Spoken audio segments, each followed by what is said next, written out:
All right, I am here with Ivo Dragunov, owner of Batch Leads. How are you, Ivo? Awesome. Great to be here. We are here. We are sitting down. We're having a discussion about what are the best data sources, what are the best ways, what are the best technologies to get the biggest, best wholesale deals in 2022. So this is just going to be a free-for-all, Ivo. Let's just have a conversation about this because you are, in my world, the smartest guy when it comes to data, right? You are in this all day long. You have a whole team of people that are behind the scenes that are putting together the technologies that are really advancing our business. So what are we looking at in 2022, right? What exciting things are going to help us find better deals? Yeah, so glad to be here. So to answer your question, I think that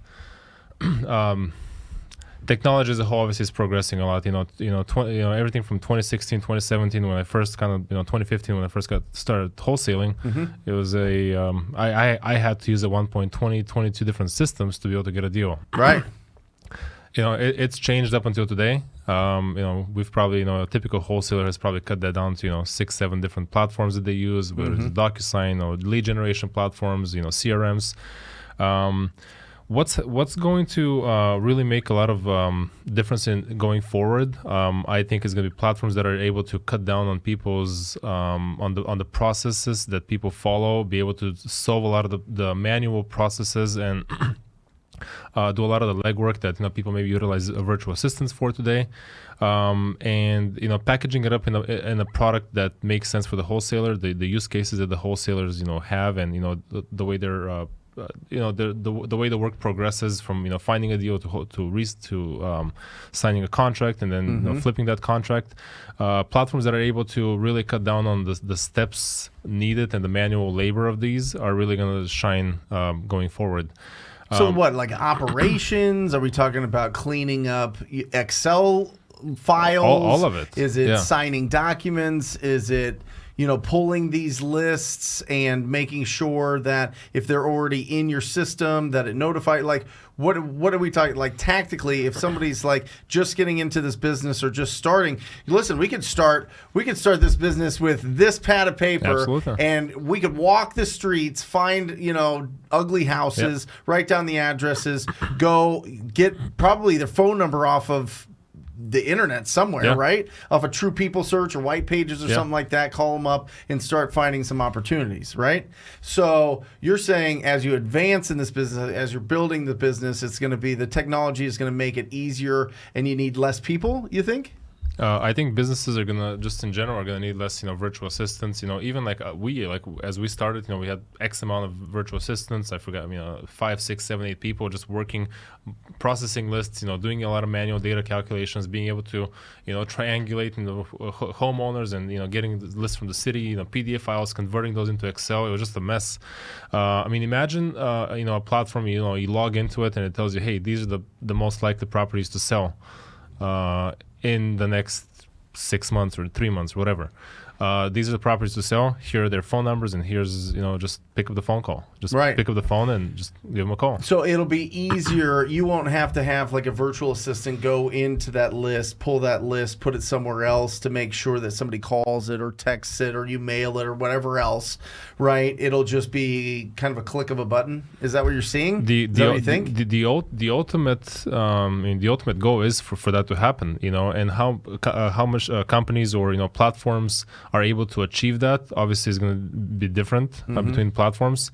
I think a lot of the things that are going to happen, the platforms that are going to really advance where we are today from where we need to be in the future are really going to be the companies that just invest into machine learning, into AI technologies, and be able to predict what properties are, back to my example, what properties are most likely to sell based on historical characteristics or historical patterns.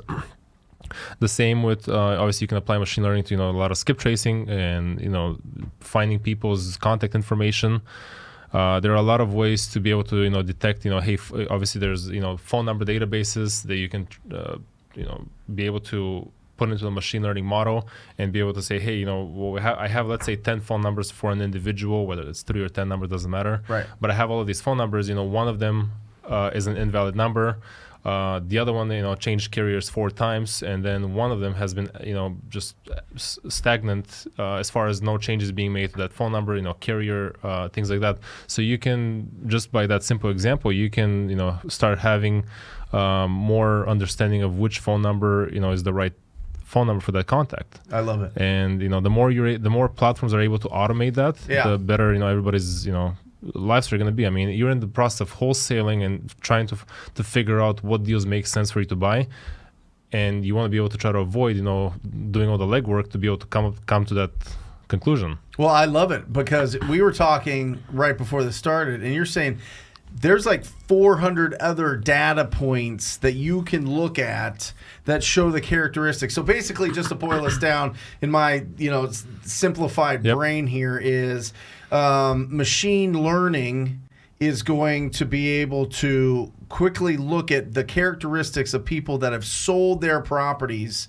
that sold them to a wholesaler or investor, or sold them at a price that's much lower than the rest of the neighborhood or surrounding areas, and then look in and see what was the characteristics of this seller or of this property, combine it together so that you can get the most likely people that are going to sell similar to that they're going to sell at a discount. Yeah, so like that's bananas. It's bananas, yeah. So we, as an example, as a company, we have... I am pumped. There's about give or take 200 different fields on a per property basis. Right. So everything as far as roofing to what the roof is built out of, grading, even obviously besides the normal information that as bedroom, bathroom, square footage, things like that. There's about a total of about 200 different attributes on a per property basis. In addition, that is just that you can. That's just available that for us. Companies like Batch can go in and you buy the data, right? Correct. I mean, you can spend a ton on this data, and then it all comes in. How much right now, the amount of data that you're using, what percentage of that are you actually showing, and it's out in there in the on the platform? Yeah. If I have to guess, I'd probably say about 50 to 55, maybe 60%. 60% on the high end. So you've got another 40% of characteristics that once the machine learning can come in, because that's tough. Because now we're getting into a lot of data points, and that kind of like makes it really tough to go and filter through too many. Because if we put too many filters in, and I'm sure everybody knows this, if they've ever pulled a list, the more filters you put in, the smaller your list. Right? Correct. Yeah, and we've kind of hit, not hidden, but we haven't exposed some of the filters just because it doesn't apply maybe to the wholesale industry. Right. There's just no use case for some of the fields that we have. Give you an example. From a consumer demographic standpoint, let's say you as a person, not your property. There's about 400 different fields that we have. Actually, it's more than 400 different fields as far as are you a smoker? Are you a gambler? Do you own pets? What magazines you subscribe to? Religion? All of these things are available. So imagine just a machine that you just obviously feed all the data in, and there's you talk about 600-700 different data points at this point, and you basically say, hey, these are like an example. These are like the 20 houses that sold in, let's say, this area. Can you try to predict the next 5 houses that are going to sell based on those 20 properties, property characteristics? Plus, obviously, you can combine that with consumer demographics. So maybe there's the machine algorithm. Eventually is going to start picking up like, hey, there's a mortgage, let's say, refinance that happens, and there is maybe a line of credit that occurs at that point after a certain amount of time, and then obviously that person is also a gambler, and maybe it's a low-income type of a family. And then with that information, you can start predicting, and again, everything is based on a scoring model. So you can have everything from 0 to 100% predictability of that event happening. So that's kind of, in a nutshell, like the machine learning, and that's something that we are starting on, just working on heavily. And how does that help? Because 90% of the deals that we do in my company are tired landlords, right? They're landlords, or they're vacant properties, or somebody's not living in it, whatever. How does that work with people that don't live in that property? How does that work with? Is there a way to find out if the landlord's at their they're ready. Like the straw's going to break the camel's back here soon, and they're getting ready. Is there anything besides just driving around, looking at the property, seeing it, and like, oh, that property looks pretty rough? Is there any way to like use that data for tired landlords? Because I'm like, as you're talking, I'm like, okay, that makes sense, but I don't work with a lot of the properties that we buy are not owner occupied. This isn't like their property. It's a property that they like have they have less emotion with. You know what I mean? So is the question kind of in the context of like machine learning, let's say predictability of what that's going to look like? If a tired landlord's ready to sell. Yeah. So I mean, it's very simple. Like how many properties does that person own? When did they buy them? All of the data kind of comes in play. Right. You can obviously start looking at satellite photography and being able to. There's ways of detecting roofs, roof. Wear and tear on the roof, backyards, how filthy the backyards are, empty pools, all that you can do from satellite imagery. So, I mean, you can get very granular and obviously spend a lot of money doing that. So, I feel like we're gonna be in a movie, like literally, like it's like there's always something looking at the data. It's crazy that there's so data is many. The most expensive asset in the world, bar none, today, and it's only like it's exponentially multiplying. Right.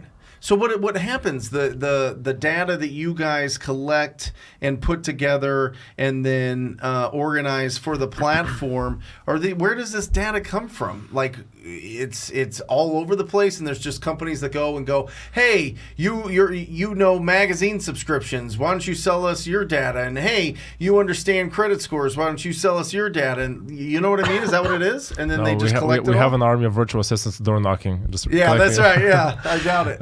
No, so there's basically just for the property data, for instance, there's basically two main data compilers, CoreLogic and Black Knight. They're data compilers, and then you kind of get into the data aggregators, which are companies that license a lot of the data and basically they aggregate. So you can think of a company that just gets the Black Knight or the CoreLogic data, gets both of those data sets, combines it, merges it, and is able to basically have a single file or a single record of all of those records that both companies provided. That's what we do. We aggregate data from multiple data sources, and we're trying to compile it to come to a single answer, basically. Got it. And that's what you guys are working on this year. We're working on the machine learning. The data aggregation, we already do that, even obviously in a lot of the skip tracing and the property data. We combine multiple data sets. Maybe vendor A has a data set, let's say data set A versus data set B, and there's a 20% overlap. So now we have, whatever, 180% more kind of data because, 20% there's an overlap, for instance. Sure. So we're able to kind of do that, and maybe, there's sometimes, even for the property data, sometimes, I don't know that for a fact, but let's say CoreLogic has better data in certain small counties. The large counties are just usually pretty evenly distributed just because of, they have more resources to how they distribute data. Sure. How they process, how they distribute data. But there are some certain small counties where, let's say CoreLogic is picking up or has better information in these counties, is able to get the information quicker versus Black Knight. Maybe they are better in the West Coast, and that's not a fact, but it's just an example. Yeah. So when you are able to aggregate this data, you can kind of see best of both worlds. What does aggregate mean? Aggregate basically means, like I said, I'm getting two data sets and basically merging them, so I can kind of see what the common attributes are, and then I can obviously, have the best of both data sets. This is crazy. I mean, literally, this is an explosion in the last 5 years of being able to put this together and really get a good idea of which properties we should spend time with, which ones that we should go after. I mean, I'm old school, right? And first 20 deals that I did was driving for dollars, calling them up and putting together the deals now. But what you find is that's great when you're starting out, but then as you're starting to expand and you start really making this a business and hiring enough acquisition managers or salespeople, they need to constantly have new opportunities, and you gotta have different marketing channels. We do cold calling, we do texting, we do some pay-per-click, and we do referrals, right? But in there is going after the most likely people that need our service. Our service is we go in, we give them cash as is. That's what we do, right? And there's only a certain percentage of the real estate market, 6 to 10%, that would be open to something like that. So you're saying we're going to constantly be working to filter that out. Because the top of the funnel is 100%. The bottom is 6 to 10%. If we can just focus on that, you're going to get more out of it. You're going to get more out of it. You probably don't need to have massive teams unless you want to go nationwide or multiple markets. Yeah, I think profitability is going to go up. Everything is going to become more efficient. I mean, the top of the funnel is 155 million properties. You narrow that down, and what if I could give you those, let's say 5% of properties that are the most likely to sell. So instead of you even like looking for, building out your list, like tired landlords and vacants, whatever else, out of state owners.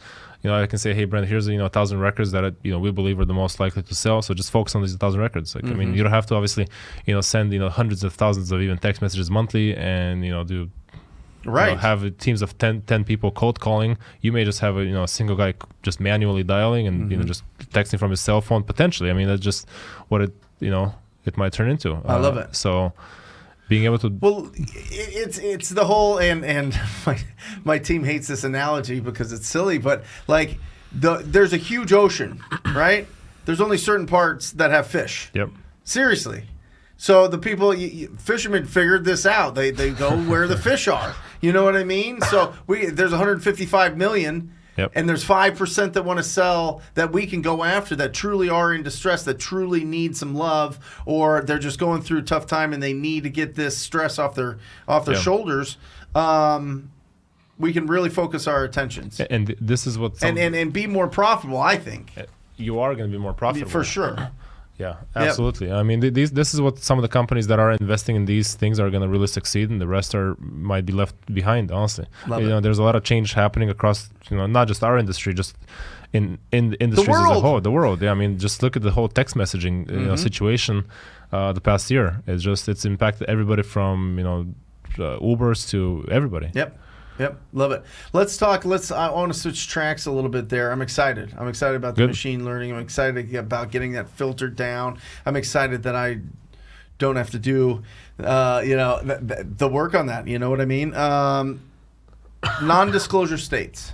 This has been a hot topic on how do we comp in non-disclosure states. You've got 12 non-disclosure states: Alaska, Montana, Idaho, Wyoming, Utah, New Mexico, North Dakota, Kansas, Texas, Missouri, Mississippi, and Louisiana. And that is I pulled that from a Google search. I feel like the Carolinas are in there too, but they didn't pop up. So what's going on with non-disclosure? That's the state voted that once you buy a piece of property, it's not on the public record because why would it be, right? I mean, what's the point? Why would we disclose what somebody personally paid for something? You know what I mean? We don't disclose what we paid for our cars. Maybe it's in some database somewhere, but it's not like I can go to the county. I don't even know. But I mean, like you can everybody knows Zillow. Every property owner knows Zillow. It's on there, right? Redfin, it's on there. Truly, it's on there. Realtor.com, it's on there, right? And so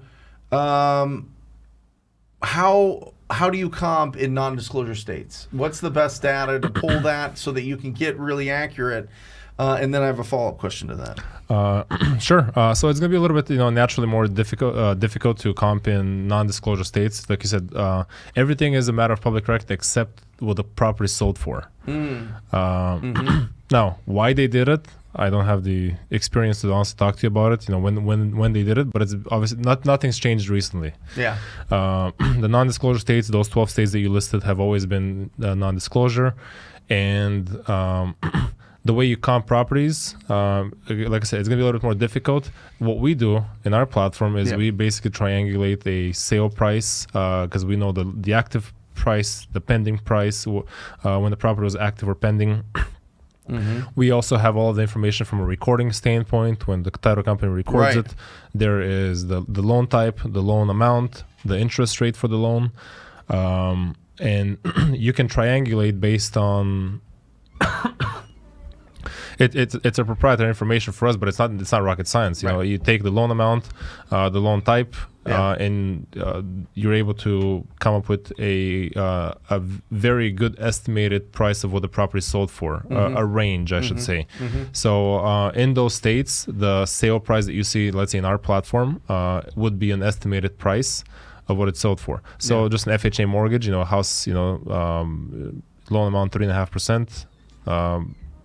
You know, the loan type FHA, you can obviously triangulate it back to what is the actual property, and obviously the loan amount, let's say it's 100, obviously it's 103.5, let's say. Got it. Is what the actual price was. It becomes a little bit more difficult of comping what cash property sold for. Yeah. Because the cash doesn't have the loan amount. It doesn't have it. Which I was going to ask you. Yeah. Yeah. So that's going to be a lot more difficult comping cash properties, and then also commercial properties are going to be just naturally more difficult to comp in those states. Yeah. Want some water? There you go. Sure. There you go. By the way, Evo does not have COVID. Totally negative tests. It's just really wild here in Phoenix. It's very dusty, so a little bit of a cough. For sure. Okay, so has the sold data ever been available to purchase in these non-disclosure states since you started buying data? No, nothing's changed the past. Not off the MLS. Nothing's changed the past 5 years. There's there's obviously MLS aggregators as well. Right. We have several data providers that provide us MLS data. Like I mentioned, they compile data basically. So an aggregator is like, hey, we're going to go to like these 50, or it's actually more than 50, but because each state has multiple MLS providers. But I think there's about, I should know that probably. But is an aggregator somebody that scrapes the data from Not necessarily. Somewhere? You can obviously scrape it. You can get it from obviously license the data, but you basically compile it into a single delivery method basically. Awesome. So like, companies like, Realtor.com or let's say Zillow, they would aggregate a lot of this property from local MLSs and they will display kind of what you see on their website. Got it. And we do the same. Yeah, I coach a lot of students in these markets, Texas being the biggest one, and a deal's a deal. Yep. You know when a deal's a deal. You know what I mean? It's when they're tight that usually people are kind of, is this, I can't find the comps, or maybe it's a little bit rural and there's not a lot of really close active pendings and solds that have been, sold, compiled and triangulated, like you said, on batch leads when you're looking at it and everything. But a deal's a deal. I mean, when it's close. And what I suggest to anybody is if you have a question about it, a true question, call an agent that has an active property or a pending property or has sold a property in that area, even if it doesn't say what it sold for, you can call them up. They might not tell you what it sold for, but they could tell you, hey, listen, I'm buying this house at 1212 Banana Street. It needs a ton of work.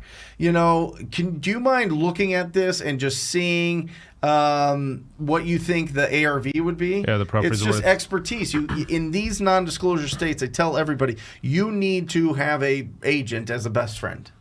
I mean, they should anyway in this business. They should have somebody that can give them a second eye on it if it's a goofy one. But for the most part, I would say 90% of the time, it's a deal. It's a deal. Yeah, and especially in some of these, like obviously, if you're in the bigger city in some of these non-disclosure states, like the prices are going to be within 1% off, honestly. So a percent is not going to make that much of a difference when you're actually, calculating your, maximum allowable offer. Is there ever going to be a day, Evo? Is there ever going to be a day where the technology gets really, really, really good at comping? Like really, really, you know what I'm saying? Like there's the estimate and you're scraping and you're pulling and there's probably something there. But is there any time that we can get like an appraiser's brain or a really experienced wholesaler's brain and plug it into the computer and just say, hey, listen, these are the characteristics, the closest ones that we want to look at in this area, doesn't cross this line, you know what I mean? And really good, like, true solid comps. That's back to the AI and the machine learning, right? Because what's an ARV though? I mean, are you going to remodel the property fully? Are you going to just Yes. just change carpets. Yeah. I mean, what value are you looking for? Right. Is it, so being It's able tough, right? Because some properties are better off being Yeah. rentals. Yep, absolutely. And cash flow. Yeah. Some properties are better off getting fixed up and sold. Some of them are get fixed up and rented. Yeah. You know what I mean? I guess you're right. There's different exit strategies. There's different exit strategies. It'd be great to have a filter for each one. And even like me and you, like both having comped, thousands of properties, you're Yeah. going to come up with a different value than I would come up with Sure. in a lot of situations. Sure. Especially like if you're in some of the rural like areas, like even like I've done some like honestly like remember some skip tracing in some South Texas. It was a location. It was like bizarre because I ran through like the 12 different vendors and just like that list of like this city that it was just on the border of Mexico, just was very very bad. Like just hit rate and just coming up with phone numbers, all of the vendors. Right. So some of these situations you're just gonna have to, That's put that's in life. That's life. Yeah. Yeah. Got it. Yeah. I love it. So far, technology is going to allow us to keep more money, have smaller teams, be more efficient, go after the most likely properties, come up with better off the bat valuations so that we can look at it. We don't have to get too nitty gritty with it, but it will. And this comes from machine learning. This comes from taking all of it, aggregating the data, which is a big word for me, aggregating the data and putting together and spitting it out the other end and putting together really solid lists and values for the properties. That's what I can expect in 2022. That's what you can expect coming up from our platform for sure. And just in general, just in the industry, everybody's investing heavily into machine learning. There's That's what a lot I love about you. You're not the sales guy. You know what I mean? You're not going, but actually everybody else is bad. I'm trying to provide some value of things that I know. I want to say that we provide a solid like service to everybody. Yeah. There's obviously a lot of different companies, even different industries that we look up to as far as what they've done, the way they approach a problem. A lot of these data thing, the machine learning in some industries a little bit ahead of others, but obviously Zillow's investing heavily into being Zillow being the company size that they are. They're investing heavily. I mean, they just refactored their basic Zestimate model about 6, 7, 8 months ago. It all goes back into the whole machine learning thing. But yes, back to your question. I think in the very near future, you can expect like, hey, these are the properties that are most likely to sell. These are the percentages of, accuracy that we believe, these properties are most likely to sell based on, historical criteria. And maybe we'll just automatically load them into the dialer for you and just have to have somebody just put on a headset and just kind of go through it. Well, and that just opens up the box. And I'm sure people watching this or listening to this are like, wait a second. These big companies, they have big budgets. They can spend a lot more on these machine learning. You've got Zillow that was buying properties, not anymore. But what about the Open Doors? What about the OfferPads? What about these other companies that are going after that? I've always looked at it like they're going after realtors. They're going after the realtor market. We're going after the properties that need like a lot of. We're going after that 5% that are really rough. I agree. Rough, I agree. right? But just in general, not even wholesale specific. Right. Like some companies, sure, they can do that. They probably have the budget. Is that in their expertise? They might as well just, find properties from somewhere else or utilize somebody else's technology that company specializes in, let's say, machine learning. So it kind of becomes like more of a business problem into specialization. And if they should kind of go in that industry, can they? Sure. I see. This is when you sell batch leads to Zillow for like $200 million. I see what's going on here, Evo. Smart guy. I'm telling you, this is great. No, that's great. So I don't think 200 is going to be enough. But there you go. Oh, sorry. So no, I just I think a lot of people have an ungrounded fear of these big companies taking up market share or whatever else. And maybe they did to people that were going after the like cleaner properties and people were just selling for convenience. They hoovered all that up. But for the rest of us where, our business is built truly going after the most distressed property owners, I don't see anything. I don't see them going after that and looking at that market and wanting to put in a ton of effort. And the one thing blocking them is construction. It's construction. It's very localized. These are Yeah. like very localized problems. So I mean, has it changed your business the past? That iBuyers are nothing new really the past this year, but even like 5, 6, 7, 8 years ago, there's a lot of hedge funds that were buying in Phoenix. Sure. I remember a couple of companies that were literally buying thousands of houses a day, a month. They bought a lot from me, but I sell the properties to them, and Right. that was 6, 7 years ago. Yep. It's the same case today. Yeah, with the iBuyers, I mean, I've made a lot of money off of the iBuyers. Yeah, they've been fantastic. What else?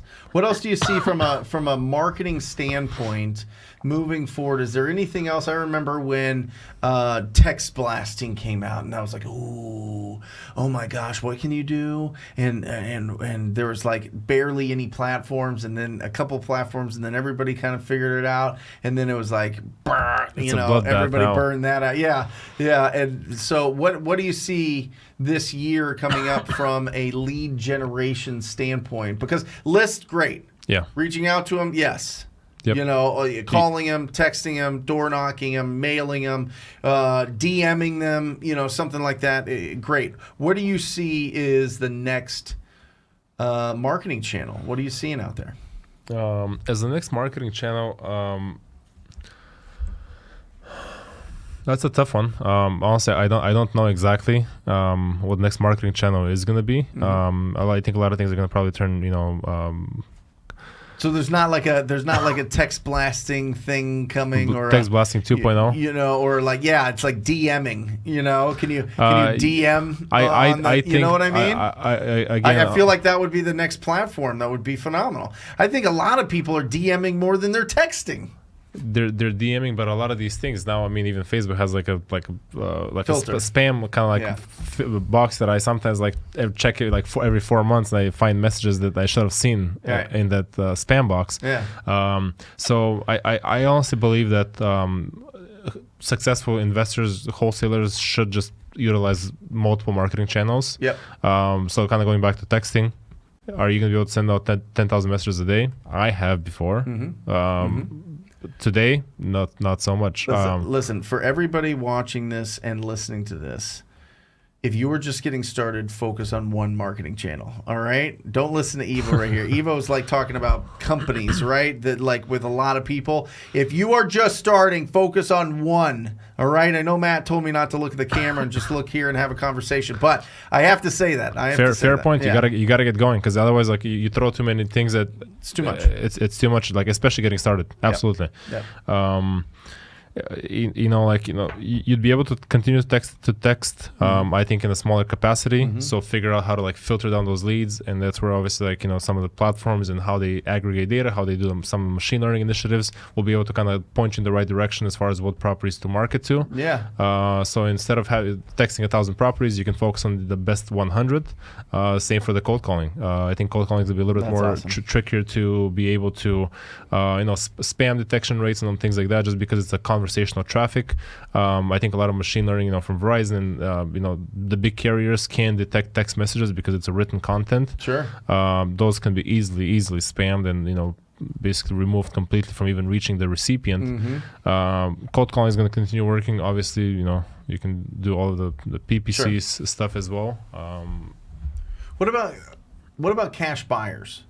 Yep. What is the data? What advantage or what advancements is what I mean is going to be made for finding cash buyers, communicating with cash buyers, vetting cash buyers? You know what I mean?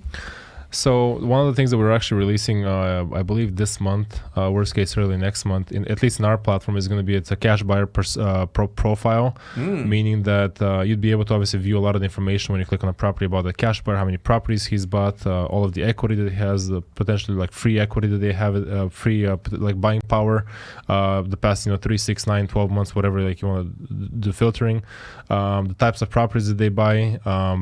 In addition, you'd be able to also search by those buyers. So you'd be able to search on, buyers that are that about 3 or more properties with some type of characteristics that bought them cash or financed them.